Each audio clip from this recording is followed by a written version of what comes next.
ये sweet corn, इसके बनाएंगे हम अप्पे।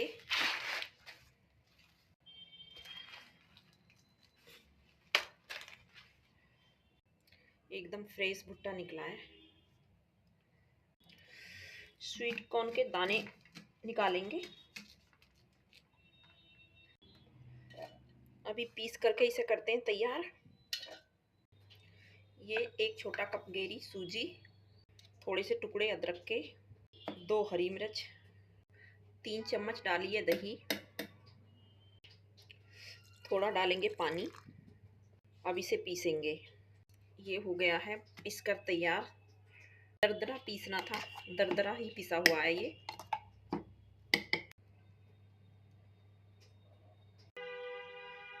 दस मिनट के लिए इसे रेस्ट पर रखेंगे।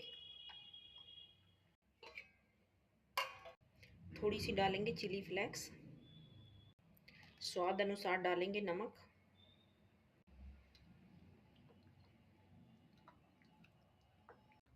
अब डालेंगे बैटर इसके अंदर।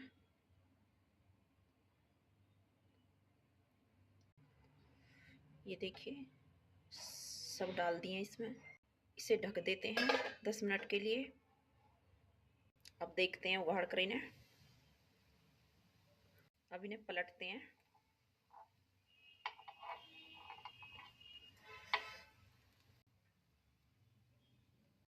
ये हो गए हैं सिक कर तैयार। बहुत अच्छे बने हैं। बिल्कुल लाइट नाश्ता बनकर तैयार है। देखिए, हाँ, बहुत कितने अच्छे जाली बनी है इनके अंदर।